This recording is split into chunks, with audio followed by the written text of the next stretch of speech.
안녕하십니까? 2024년 4월 23일 화요일 인도네시아 헤드라인 시작합니다. 첫 번째 소식입니다.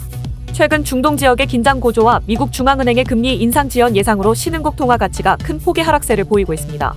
인도네시아 루피아, 말레이시아 링깃, 인도 루피 등 주요 신흥국 통화가 달러 대비 사상 최고치 수준으로 하락했으며 한국 원화도 이달 들어 약 4% 하락해 주요국 통화 중 가장 큰 낙폭을 기록했습니다. 이러한 통화 가치 하락의 배경에는 미국의 경기 호조와 중동발 지정학적 리스크, 중국 위안화의 동행 경향, 낮은 기준금리 등이 영향을 미쳤습니다.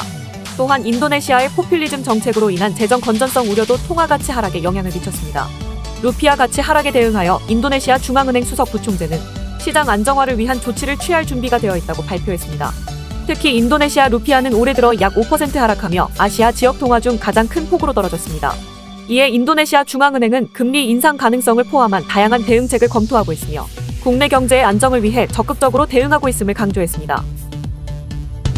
다음 소식입니다. 중동 지역의 긴장 고조가 글로벌 금융시장을 혼란에 빠뜨리고 인플레이션 우려를 증폭시킨 가운데 인도네시아 증시도 변동성이 커지고 있습니다. 특히 르바란 연휴 이후 인도네시아 종합주가 지수는 불안정한 움직임을 보였으며 특히 은행주가 큰 타격을 받아 주요 은행들의 주가는 1.79%에서 5.31% 사이로 하락했습니다. 이에 대응하여 아다로 에너지, 칼베파마, 인도시멘트 등 몇몇 기업들이 자사주 매입 계획을 발표하여 시장의 불안을 진정시키려는 노력을 기울였습니다.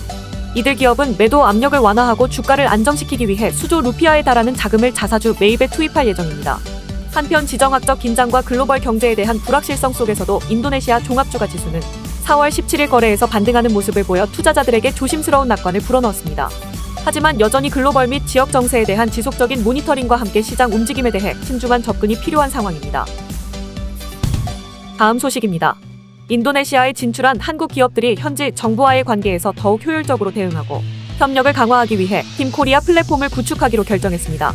이는 제인도네시아 한인상공회의소를 중심으로 이루어진 조치로 주인도네시아 한국대사관 및 현지 주재 5개 공공기관과 함께 업무 협약을 체결하였습니다.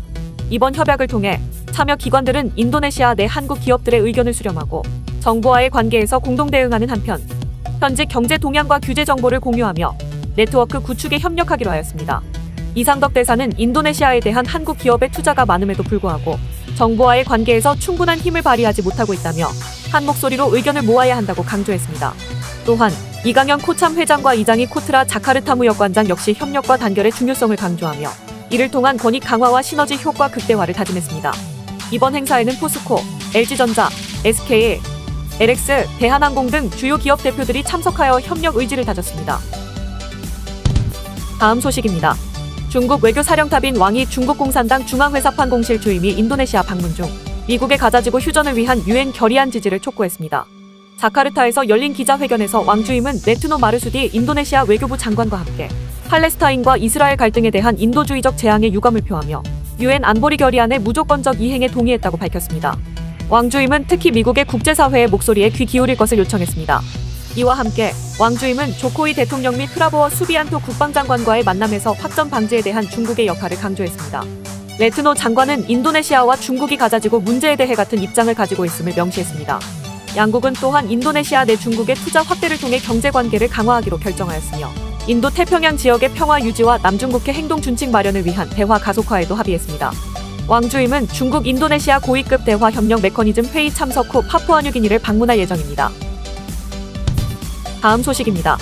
인도네시아 정부가 여행객의 개인 물품 반입 제한 규정을 대폭 완화하기로 결정했습니다. 지난달 시행된 무역부 장관령 36호에 따라 해외에서 구매한 개인 물품의 반입을 엄격하게 제한했던 규정이 시민들의 비판을 받아 이에 대한 수정 조치가 취해졌습니다. 경제조정장관실은 지난 16일 관계부처 회의를 통해 해당 장관령 중 개인 물품 반입 규제 관련 조항을 폐기하고 더 유연한 기존의 무역부 장관령의 규정을 따르기로 결정했습니다.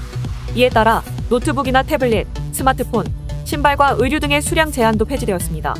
무역부 장관은 이제 수화물 제한 규정이 재무부의 관할이라고 명시하며 해외에서 구매한 물품에 대한 세금 징수는 재무부의 책임임을 강조했습니다. 이번 조치로 인도네시아 여행객들의 해외 구매에 대한 부담이 대폭 줄어들 것으로 예상됩니다. 다음 소식입니다. 북술라웨시주에 위치한 루앙 화산이 크게 폭발하면서 당국은 화산 경보를 최고 수준인 4단계로 상향 조정하고 인근 주민 11,000명에게 대피령을 내렸습니다. 이와 함께 지진해일 발생 가능성에 대한 경고도 발령되었습니다. 지난 17일 발생한 폭발로 인해 화산에서는 회색 연기가 1,800m 높이로 치솟았으며 용암이 흘러내리는 현상이 관찰되었습니다. 이날 하루 동안에만 944회의 지진 활동이 감지되었고 최소 5번의 대규모 분화가 있었다고 현지 당국은 밝혔습니다. 화산청의 핸드라 군하원 청장은 이번 화산 폭발로 인한 인명피해는 없었으나 화산 일부가 바다로 무너져 내리면서 지진의 일이 발생할 가능성을 우려했습니다. 참고로 루앙 화산은 1808년부터 분화 기록이 있으며 보통 20에서 30년마다 대규모 분화를 일으키는 것으로 알려져 있습니다. 마지막으로 기록된 분화는 2002년이었습니다. 다음 소식입니다. 인도네시아 축구대표팀이 신태용 감독 지휘 아래 2024 23세 이하 아시안컵 조별리그에서 우승 후보 호주를 1대0으로 이기며 대이변을 일으켰습니다. 이 승리로 조별리그 성적 1승 1패를 기록하며 A조 2위에 오른 인도네시아는 요르단과의 마지막 경기에서 승리하거나 비길 경우 8강 진출이 가능해졌습니다.